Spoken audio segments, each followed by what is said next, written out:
नमस्कार मित्रों, मैं नीलाभ एक बार फिर से धर्म संसार पर आप सभी का स्वागत करता हूँ। जब भी ईश्वर के अवतार की बात आती है तो भगवान विष्णु के अवतार सबसे प्रसिद्ध हैं। श्री हरि के दशावतार तो सबसे प्रसिद्ध हैं ही, किंतु उनके 24 अवतार माने जाते हैं। इन 24 अवतारों में जो दशावतार हैं वे भगवान विष्णु के साक्षात रूप हैं और अन्य 14 अवतार उनके लीलावतार माने जाते हैं। श्री हरि के दशावतार का वर्णन विष्णु पुराण में विशेष रूप से दिया गया है। उनके 24 अवतारों का वर्णन श्रीमद् भागवत और सुख सागर में दिया गया है। तो आइए इस वीडियो में हम उनके 24 अवतारों के विषय में जानते हैं। ये वीडियो थोड़ा लंबा हो सकता है, इसीलिए आपसे आग्रह है कि अंत तक हमारे साथ बने रहें। उनके पहले अवतार हैं सनकादिक। ये 4 बाल ब्रह्मचारी ब्रह्मा के मानस पुत्रों में से एक है जो सदा बालक स्वरूप ही रहते हैं। इनके नाम है सनक, सनंदन, सनातन एवं सनत कुमार। इनकी गणना प्रजापतियों में भी की जाती है। कथा के अनुसार जब ब्रह्मा जी अपने कमल की डाल पकड़कर 1000 वर्षों तक चले तब उन्होंने नारायण के दर्शन किए, जिनकी नाभि से जुड़े कमल पर उनका प्राकट्य हुआ था। तब नारायण की प्रेरणा से ही ब्रह्मा जी ने उन्हीं के अंश से इन सनकादिक ऋषियों को प्रकट किया और सृष्टि की उत्पत्ति का आदेश दिया, किंतु देवर्षि नारद ने उन्हें प्रवचन देकर ब्रह्मचारी बना दिया। इन्हीं सनकादिक ऋषियों ने भगवान विष्णु के पार्षदों जय और विजय को श्राप दिया था, जिससे ये 3 जन्मों तक पृथ्वी पर भटकते रहे। इनमें दूसरा अवतार है वाराह अवतार। ये दशावतार में से एक है और दशावतार में इसका क्रम चौथा है। हिरण्यकश्यपु के छोटे भाई हिरण्याक्ष ने जब पृथ्वी को रसातल में छिपा दिया तब पृथ्वी का उद्धार करने और हिरण्याक्ष का वध करने श्री हरि वराह के रूप में अवतरित हुए। उन्होंने पृथ्वी को अपनी दाढ़ पर रखकर पुनः स्थापित किया और फिर युद्ध कर हिरण्याक्ष का वध कर दिया। उनका तीसरा अवतार है नारद अवतार। नारद मुनि परमपिता ब्रह्मा के मानस पुत्र हैं, जिनकी उत्पत्ति उनके कंठ से हुई थी। यह देवताओं के ऋषि है, इसीलिए इन्हें देवर्षि कहा जाता है। भगवान ब्रह्मा ने इनकी उत्पत्ति संसार के विस्तार के लिए की थी, किंतु इन्होंने संन्यास को महत्व दिया और संतानोत्पत्ति के कार्य से मना कर दिया। यही नहीं, इन्होंने सनत कुमारों को भी समझा बुझाकर सन्यासी बना दिया। इससे ब्रह्मदेव अत्यंत क्रोधित हो गए और उन्होंने नारद को कहीं भी एक जगह न टिकने का श्राप दे दिया। तब से देवर्षि सदैव भ्रमण करते रहते हैं। ये श्री हरि के अनन्य भक्त हैं और सदैव नारायण नारायण का जाप करते रहते हैं। भगवान विष्णु को जो भी लीला करनी होती है वे इन्हीं के माध्यम से करवाते हैं, इसी कारण इन्हें श्री हरि का मन कहा जाता है। यह सभी शास्त्रों के ज्ञाता और त्रिकालदर्शी हैं। इन्होंने ही ध्रुव, प्रहलाद आदि को विष्णु भक्ति का ज्ञान दिया और माता पार्वती को महादेव की तपस्या करने के लिए भी इन्होंने ही प्रेरित किया था। इनके चौथे अवतार है नर नारायण। विश्व में तप का प्रभाव बढ़ाने के लिए भगवान विष्णु ने धर्म और उनकी पत्नी रुचि के पुत्र बनकर नर नारायण नाम के जुड़वां संतों के रूप में अवतार लिया। इन्होंने बद्रीनाथ तीर्थ में घोर तपस्या की, जिससे बद्रीनाथ तीर्थों में श्रेष्ठ बन गया। इन दोनों में नर की 2 भुजाएं हैं और वे मृगचर्म पहने रहते हैं। वहीं नारायण श्री हरि की भांति ही चतुर्भुज रूप में रहते हैं। साथ मिलकर दोनों नर अर्थात मनुष्य और नारायण अर्थात ईश्वर के सामंजस्य को प्रतिपादित करते हैं। पृथ्वी पर धर्म के प्रसार का श्रेय भी इन्हीं दोनों को प्राप्त होता है। ब्रह्म पुराण के अनुसार नर नारायण को बद्रीनाथ में तपस्या करते देख इंद्र ने अनेकों अप्सराओं को उनका तपभंग करने के लिए भेजा। उन्हें देखकर नारायण ने कमल के पुष्प से अपनी जंघा को चीरा, जिससे एक ऐसी स्त्री का जन्म हुआ जिसकी सुंदरता देखकर सभी अप्सराओं ने लज्जा से अपने सर झुका लिए। नर नारायण ने उस स्त्री को इंद्र को भेंट दिया और पुनः तपस्या करने लगे। नारायण की उरु अर्थात जंघा से उत्पन्न होने के कारण उसका नाम उर्वशी हुआ।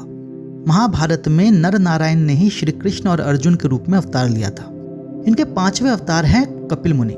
स्वयंभू मनु की दूसरी पुत्री देवहूति का विवाह कर्दम प्रजापति के साथ हुआ, जिनसे उन्हें 9 पुत्रियों की प्राप्ति हुई। कर्दम प्रजापति एक पुत्र की कामना हेतु श्री हरि की तपस्या करने लगे, जिससे प्रसन्न होकर वे स्वयं उनके पुत्र कपिल मुनि के रूप में जन्मे। श्री कृष्ण ने गीता में इन्हें श्रेष्ठ मुनि कहा है। जन्म के साथ ही इन्हें सारी विद्या और सारी सिद्धि प्राप्त हो गई और ये आदि सिद्धि और आदि विद्वान कहलाए। इन्होंने अपनी माता देवहूति को सांख्य ज्ञान का उपदेश दिया। इन्हीं के नाम से कपिलवस्तु नगर की स्थापना हुई, जहां बाद में गौतम बुद्ध ने जन्म लिया। इन्होंने ही राजा सगर के 60,000 पुत्रों को भस्म कर दिया था। ब्रह्म पुराण के अनुसार एक बार कपिल मुनि शयन कर रहे थे। उसी समय राजा सगर के 60,000 पुत्र अपने अश्वमेघ का अश्व ढूंढते हुए वहां आए और उत्पात मचाने लगे। इससे इनकी निद्रा टूट गई और इनके दृष्टिपात से उन सभी राजकुमारों का अंत हो गया। बाद में राजा सगर के प्रपौत्र भागीरथ ने माता गंगा को पृथ्वी पर लाकर सबका उद्धार किया। इनके 6ठे अवतार हैं दत्तात्रेय। कर्दम प्रजापति की पुत्री और कपिल मुनि की बहन अनुसूया का विवाह महर्षि अत्रि से हुआ। एक बार त्रिदेवियों ने त्रिदेवों से प्रार्थना की कि वे अनुसूया के पतिव्रत धर्म की परीक्षा लें। त्रिदेवों ने उन्हें बड़ा समझाया, किंतु वे नहीं मानी। तब त्रिदेव ऋषि के रूप में अनुसूया के पास गए और भोजन की मांग की। उन्होंने कहा कि वे उन्हीं के हाथ से भोजन करते हैं जो उन्हें निर्वस्त्र होकर भोजन करा सके। तब अनुसूया ने अपने पतिव्रत धर्म की शक्ति से उन सभी को 6-6 मास का बालक बना दिया और स्तनपान करवाया। तब त्रिदेव प्रसन्न होकर उनके पुत्र के रूप में जन्मे।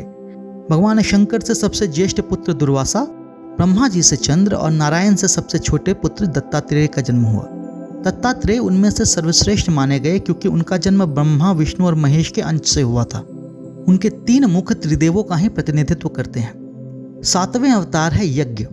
परमपिता ब्रह्मा से स्वयंभू मनु और माता शतरूपा की उत्पत्ति हुई। इन्हीं दोनों से मानव सभ्यता का आरंभ हुआ। दोनों के 10 पुत्र और 3 कन्याएं हुई। कन्याओं में ज्येष्ठ थी आगुति, जिनका विवाह रुचि प्रजापति के साथ हुआ, जिनके पुत्र के रूप में भगवान विष्णु यज्ञ नामक बालक के रूप में जन्मे। रुचि प्रजापति की पुत्री के रूप में ही माता लक्ष्मी ने दक्षिणा नाम से जन्म लिया, जिनका विवाह यज्ञ से हुआ। इन दोनों के 12 पुत्र हुए जो याम कहलाए। स्वयंभू मनु के शासन काल में इंद्र का पद रिक्त था। उनके अनुरोध पर यज्ञ ने प्रथम मनवंतर में इंद्र का पद ग्रहण किया। इन्हीं के नाम पर कर्मकांड में यज्ञ प्रथा आरंभ हुई। लिंग पुराण के अनुसार यही यज्ञ प्रजापति दक्ष के यज्ञ पुरुष भी थे। जब वीरभद्र ने यज्ञ का विध्वंस किया तो उन्होंने हिरण का रूप लिया और वहां से जाने लगे, किंतु वीरभद्र ने क्रोध में आकर इनका शिरच्छेद कर दिया। श्री हरि के 8वें अवतार हैं ऋषभदेव। इन्हें भगवान शंकर और श्री हरि दोनों का अवतार माना जाता है। ये जैन धर्म के पहले तीर्थंकर थे। जैन धर्म के अनुसार इक्ष्वाकु कुल में उत्पन्न प्रथम कुलकर नाभिराज और रानी मरु देवी के संतान के रूप में भगवान विष्णु अपने अंशावतार के रूप में जन्मे। इन्हें आदिनाथ भी कहते हैं और जैन धर्म में इन्हें अरिहंत की पदवी भी दी जाती है। जब इनका जन्म हुआ तो स्वयं देवराज इंद्र ऐरावत पर इन्हें बिठाकर मेरु पर्वत पर अभिषेक के लिए ले गए। इनकी 2 पत्नियां थीं, नंदा और सुनंदा। सुनंदा ने ब्राह्मी और सुंदरी नामक 2 पुत्रियों को जन्म दिया और नंदा, जिसका एक नाम यशावती भी था, उन्होंने 100 पुत्रों को जन्म दिया, जिनमें से ज्येष्ठ पुत्र भरत चक्रवर्ती थे और दूसरे पुत्र का नाम बाहुबली था। ऋषभदेव की आयु 84 लाख वर्षों की मानी गई है। हालांकि जैन धर्म में इनकी आयु और भी अधिक है, जिसे पूर्व वर्ष के रूप में माना जाता है। एक पूर्व वर्ष 84 लाख वर्षों का होता है। श्रीहरि के 9वें अवतार थे पृथु। आदि काल में वेन नामक एक अत्यंत दुष्ट राजा था, जिसके पास से बचने के लिए भूमि देवी एक गाय का रूप लेकर छिप गई और संसार में अराजकता छा गई। वेन की दुष्ट प्रवृत्ति के कारण महर्षियों ने उसे अपने हुंकार द्वारा मार डाला। वेन निसंतान मरा, जिसके बाद संसार को व्यवस्थित करने के लिए उसकी दोनों भुजाओं का मंथन किया गया, जिससे एक पुरुष और एक नारी का प्रादुर्भाव हुआ। दक्षिण भाग से भगवान विष्णु अपने अंश से पृथु के रूप में जन्मे और वाम भाग से माता लक्ष्मी आर्ची के नाम से प्रकट हुई। महाराज पृथु ने ही समस्त भूमि को समतल बनाया ताकि लोग उस पर रह सके। उन्होंने समाज की व्यवस्था स्थापित की, जिस कारण उन्हें प्रथम राजा माना गया। उन्होंने आग्रह कर भूमि देवी को पुनः प्रतिष्ठित किया और पृथु के नाम पर ही भूमि देवी पृथ्वी कहलाई। इन्होंने 99 अश्वमेघ यज्ञ किए और 100वें यज्ञ का अश्व इंद्र ले भागे। तब इनका विग्रह इंद्र के साथ हुआ, जिसे ब्रह्मा जी ने समझा बुझाकर शांत किया। 10वां अवतार है मत्स्य। एक बार ब्रह्मपुत्र स्वयंभू मनु सूर्य को जल अर्पण कर रहे थे कि उनके अंजुलि में एक छोटी सी मछली आ गई। उसने उनसे रक्षा की प्रार्थना की, जिसे सुनकर स्वयंभू मनु ने उसे एक पात्र में रखवा दिया। किंतु कुछ ही समय में वो मछली इतनी बड़ी हो गई जिसे नदी में भी नहीं रखा जा सकता था। मनु यह समझ गए कि यह साधारण मत्स्य नहीं है। उन्होंने जब उसका रहस्य पूछा तो भगवान विष्णु ने उन्हें दर्शन दिए और बताया कि आज से 7वें दिन पूरी पृथ्वी प्रलय में डूब जाएगी। तब वे सप्तर्षियों, बीजों और पशुओं के साथ एक नौका में बैठ जाएं। जब प्रलय का दिन आया तो मनु सप्तर्षियों, बीजों और पशुओं के साथ एक विशाल नौका में बैठ गए। तब प्रभु ने मत्स्य अवतार लेकर इनकी रक्षा की थी। 11वां अवतार है कूर्म। जब महर्षि दुर्वासा के श्राप से पृथ्वी श्रीहीन हो गई, तब देवों और दैत्यों ने मिलकर समुद्र मंथन किया। मंदराचल पर्वत को उसकी मथनी बनाया गया और नागराज वासुकी नीति बने। किंतु जैसे ही समुद्र मंथन आरंभ हुआ, अपने भार के कारण मंदार पर्वत डूबने लगा। तब ब्रह्मा जी के आग्रह पर श्री हरि ने एक विशाल कच्छप का रूप लिया और मंदराचल को अपने पीठ पर धारण किया। तब उनके पीठ पर ही समुद्र मंथन पूर्ण हुआ और देवों और दैत्यों को अपार संपदा के साथ अमृत भी प्राप्त हुआ। कहते हैं कि आज जो कछुए की पीठ पर कवच होता है वो उसी घर्षण के कारण बना है। श्रीहरि के 12वें अवतार है धन्वंतरी। समुद्र मंथन से 13 रत्नों के निकल जाने के बाद अंतिम रत्न के रूप में अमृत का प्रादुर्भाव हुआ। उस समय श्री हरि ने देव धन्वंतरी का अवतार लिया और अमृत को अपने हाथों में लेकर समुद्र से बाहर आए। धन्वंतरी देवताओं के वैद्य भी हैं और इसी दिन को धनतेरस के नाम से मनाया जाता है। नारायण की भांति ही धन्वंतरी भी चतुर्भुज है और ऊपर के 2 हाथों में श्रीहरि की भांति ही शंख और चक्र धारण करते हैं। अन्य 2 हाथों में औषधि और अमृत कलश होता है। मान्यता है कि देव धन्वंतरी से ही आयुर्वेद का आरंभ हुआ। 13वां अवतार है मोहिनी अवतार। जब धन्वंतरी अमृत लेकर निकले तो देवों और दैत्यों में उसे प्राप्त करने की होड़ लग गई। देव धन्वंतरी उसे लेकर भागने लगे ताकि अमृत गलत हाथों में न पड़ जाए। भगवान विष्णु ये जानते थे कि यदि अमृत दैत्यों के हाथ लग गया तो अनर्थ हो जाएगा। तब उन्होंने अमृत की रक्षा के लिए एक परम सुंदरी स्त्री मोहिनी का रूप धारण किया। उनका सौंदर्य ऐसा था कि देव दैत्य सभी उन्हें टिक निहारने लगे। मोहिनी ने कहा कि देव और दैत्य पंक्ति में बैठ जाएं, वे स्वयं उन्हें अमृत पिलाएगी। किंतु मोहिनी रूपी नारायण ने देवताओं को अमृत पिलाया जबकि दैत्यों को मदिरा। स्वरभानु नामक दैत्य यह समझ गया और वेश बदलकर देवों के मध्य बैठ गया। मोहिनी ने उसे अमृत दिया किंतु चंद्र ने उसे पहचान लिया। जैसे ही स्वरभानु ने अमृत पिया, मोहिनी ने अमृत उसके कंठ से नीचे उतरने से पहले ही अपने सुदर्शन चक्र से उसका सर काट लिया। स्वरभानु का सर राहु कहलाया जो अमृत पीने के कारण अमर हुआ और धड़ केतु कहलाया। 14वां अवतार है हयग्रीव अवतार। अपने इस अवतार में भगवान विष्णु ने हयग्रीव नाम के ही एक दानव को मारकर वेदों की रक्षा की थी।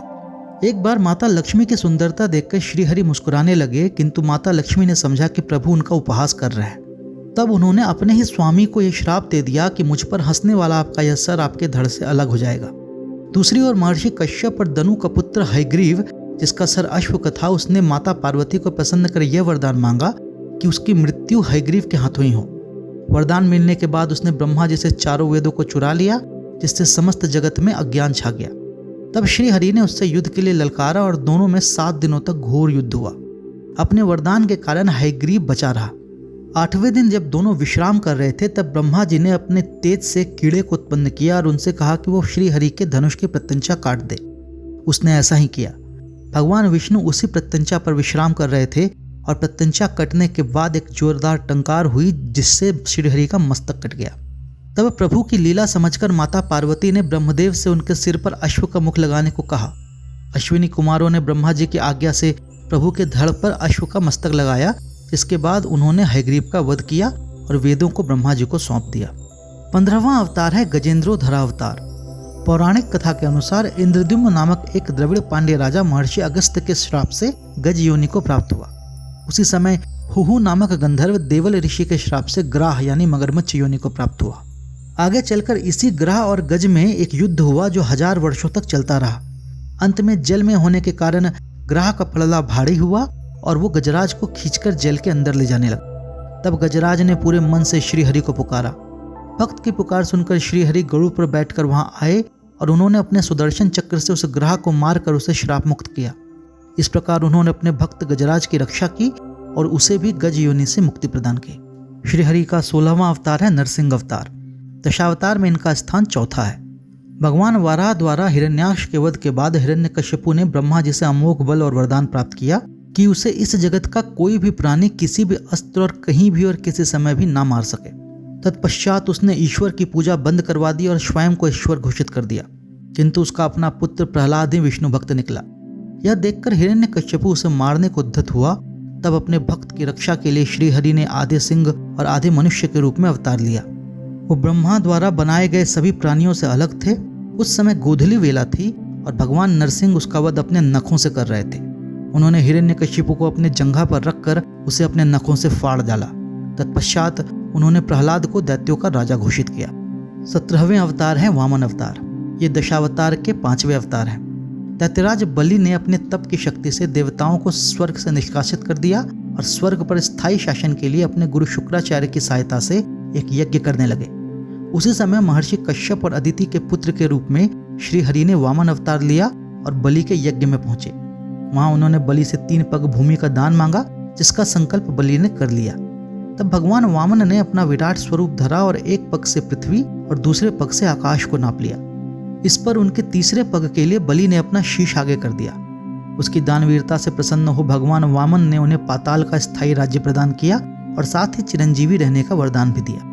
श्रीहरि का 18वां अवतार है हंस अवतार। यह अवतार भगवान विष्णु ने ब्रह्मा जी का मान रखने के लिए लिया था।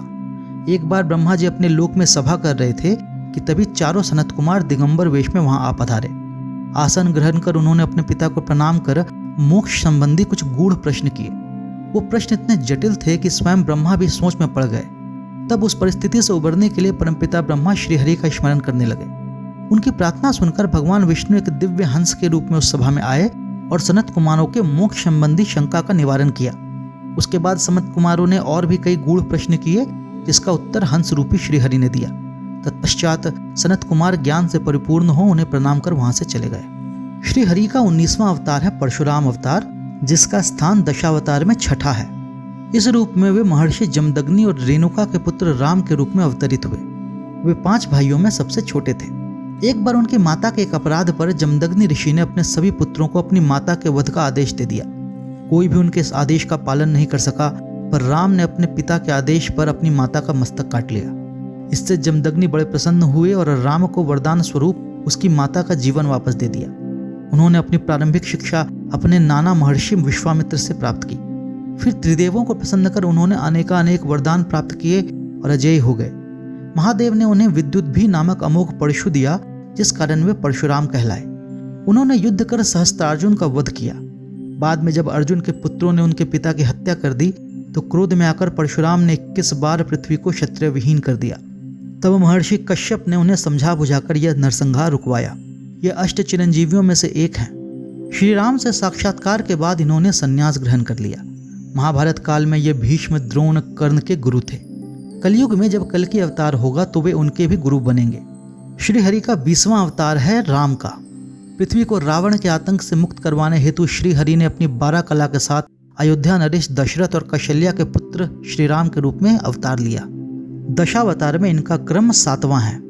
अल्प आयु में ही महर्षि विश्वामित्र इन्हें और लक्ष्मण को अपने साथ वन ले गए, जहां इन्होंने ताड़का, सुबाहु और अन्य राक्षसों का वध किया। बाद में इन्होंने गौतम ऋषि की पत्नी अहिल्या को श्राप मुक्त किया। विश्वामित्र इन दोनों को लेकर जनकपुरी गए, जहां श्री राम ने महादेव के प्रसिद्ध पिनाक धनुष को भंग कर जनक पुत्री सीता से विवाह किया। मंथरा के प्रपंच के कारण इन्हें लक्ष्मण और माता सीता के साथ 14 वर्ष का वनवास मिला। वहां रावण ने माता सीता का हरण कर लिया। तब इन्होंने महाबली हनुमान की सहायता से सुग्रीव से मित्रता की और लंका पर चढ़ाई की। रावण के छोटे भाई विभीषण इनकी शरण में आए, जिन्हें इन्होंने लंकापति बनाया। अंततः इन्होंने रावण का वध कर माता सीता को मुक्त किया। बाद में इन्होंने 11,000 वर्षों तक अयोध्या पर शासन किया। इनके 21वें अवतार है वेदव्यास। अष्ट चिरंजीवियों में से एक महर्षि वेदव्यास की गणना हिंदू धर्म के सर्वकालिक महान ऋषियों में की जाती है। यह महर्षि पराशर के पुत्र थे और इन्होंने ही 18 महापुराण और महाभारत की रचना की। एक बार महर्षि पराशर नदी पार करने के लिए सत्यवती की नाव में बैठे। सत्यवती को देखकर उनके मन में काम का प्रभाव हुआ और उनके समागम से श्रीहरि के अंश के रूप में एक द्वीप में वेदव्यास का जन्म हुआ। बालपन में ही उन्होंने सभी वेदों का अध्ययन कर लिया। उन्होंने ही वेदों को वर्गीकृत किया, जिससे ये वेदव्यास कहलाए।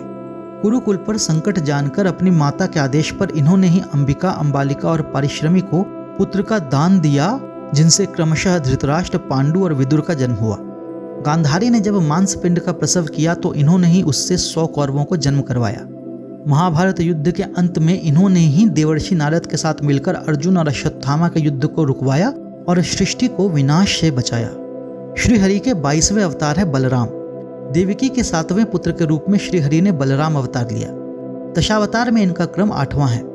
कंस देवकी के सभी पुत्रों को मारने का प्रण कर चुका था। इसी कारण योग माया से ये देवकी के गर्भ से वसुदेव की दूसरी पत्नी रोहिणी के गर्भ में प्रस्थापित हो गए। इसी से इनका एक नाम शंकर्षण पड़ा। अपने छोटे भाई श्री कृष्ण के साथ इन्होंने बचपन में ही अनेकों राक्षसों का संहार कर दिया। फिर 13 वर्ष की आयु में ये श्री कृष्ण के साथ मथुरा गए, जहां पर इन्होंने चाणूर और मुष्टिक सहित अनेकों मल्लों का वध कर दिया। तत्पश्चात श्री कृष्ण के हाथों कंस का वध हुआ। श्री कृष्ण के साथ इन्होंने द्वारिका नामक नगरी बसाई और यादवों के साथ वहां रहने लगे। महाभारत के युद्ध में इनका मत श्री कृष्ण से अलग था। इसी कारण इन्होंने किसी भी पक्ष का साथ नहीं दिया और तीर्थ को चले गए। गांधारी के श्राप के कारण इन्होंने श्री कृष्ण के साथ मिलकर संपूर्ण यदुवंश का नाश कर दिया और कृष्ण से कुछ समय पहले इन्होंने निर्वाण लिया। जनमानस में प्रसिद्धि है कि बुद्ध श्रीहरि के अवतार थे, किंतु ऐसा नहीं है। इसके बारे में हम किसी और वीडियो में बात करेंगे। श्रीहरि के 22वें अवतार थे कृष्ण। दशावतार में इनका क्रम 9वां है। अपने 9वें अवतार में श्रीहरि यदुकुल में अपनी सभी 16 कलाओं के साथ मथुरा के कारावास में जन्मे। उन्हीं की कृपा से वसुदेव ने उन्हें नंद के पास पहुंचा दिया, जहाँ पर नंद और यशोदा ने उनका लालन पालन किया। उनका बचपन लीलाओं से भरा हुआ है, जहाँ पर इन्होंने कई राक्षसों का वध किया। केवल 12 वर्ष की आयु में उन्होंने मथुरा जाकर कंस का वध किया और अपने माता पिता का उद्धार किया। बाद में जरासंध के आक्रमणों से तंग आकर वे द्वारिका में जाकर बस गए। श्री हरि ने कृष्ण अवतार वास्तव में धर्म की पुनर्स्थापना के लिए लिया था। श्री कृष्ण वास्तव में महाभारत की धुरी थे, जिन्होंने इस पूरे युद्ध को संचालित किया। महाभारत युद्ध में ये अर्जुन के सारथी बने और बिना शस्त्र उठाए इन्होंने हर संभव प्रयास से पांडवों को उस युद्ध में विजयी बनाया। महाभारत के माध्यम से इन्होंने पृथ्वी का बोझ उतारा और विश्व में धर्म की पुनर्स्थापना की। श्री कृष्ण को भगवान विष्णु का सबसे समकक्ष अवतार माना जाता है, इसीलिए वे पूर्णावतार या परमावतार कहलाते हैं। श्री हरि का 24वां और अंतिम अवतार है कल्कि। दशावतार में भी इनका अंतिम क्रम है। यह अवतार भविष्य में कलयुग के अंत में होगा। दशावतार में यही केवल एक ऐसे अवतार हैं जो हर चतुर्युग में अवतरित होते हैं, जबकि अन्य 9 अवतार कल्प में केवल एक बार अवतरित होते हैं। जब कलयुग और सतयुग का संधिकाल आएगा तो पापियों के पाप से मुक्त कराने के लिए श्रीहरि अपनी 4 कलाओं के साथ कल्कि अवतार लेंगे। उस महाविनाश के बाद पुनः सतयुग का आरंभ होगा। अपने इस अवतार में वे संभल गांव के ब्राह्मण विष्णु यश और सुमति के पुत्र के रूप में जन्म लेंगे। विवाह के लिए यह सिंघल द्वीप जाएंगे, जहां माता लक्ष्मी के अवतार माता पद्मावती से इनका विवाह होगा। इस अवतार में भगवान परशुराम इनके गुरु होंगे। तो इस प्रकार यह भगवान विष्णु के 24 अवतार हैं। हिंदू धर्म के अतिरिक्त सिख धर्म में भी 24 अवतारों की बड़ी महत्ता है। सिखों के 10वें गुरु श्री गोविंद सिंह ने दशम ग्रंथ की रचना की, जिसके 8वें खंड में इन्होंने 24 अवतारों का वर्णन किया है। हालांकि इनके द्वारा बताए गए 24 अवतारों में थोड़ी भिन्नता देखने को मिलती है। दशम ग्रंथ के अनुसार जो 24 अवतार हैं वे हैं मत्स्य अर्थात मत्स्य, कच्छ अर्थात कूर्म, नर, नारायण, महामोहिनी, बैराहा अर्थात वाराह, नरसिंह, वामन अर्थात वामन, परशुराम, ब्रह्मा अर्थात ब्रह्मा, रुद्र, जालंधर, विशन अर्थात विष्णु, शेषाई अर्थात बलराम, अरिहंत अर्थात ऋषभदेव, मनु, धन्वंतरी, सूरज अर्थात सूर्य, चंदा अर्थात चंद्र, राम, किशन अर्थात कृष्ण, नर अर्थात अर्जुन, बुद्ध एवं कल्कि। हमें आशा है ये वीडियो आपको पसंद आया होगा। यदि ऐसा हो तो आप इसे लाइक कर सकते हैं और हमारे चैनल को सब्सक्राइब कर सकते हैं। इस विषय पर हमने एक लेख पहले ही धर्मसंसार.com पर प्रकाशित कर दिया है, जिसका लिंक हमने डिस्क्रिप्शन में डाला है। यदि आप चाहें तो उसे वहां जाकर पढ़ सकते हैं। यदि धर्म संसार के वीडियो आपको पसंद आते हों तो आप इसे अपने मित्रजनों और अपने परिवारजनों के साथ साझा कर सकते हैं।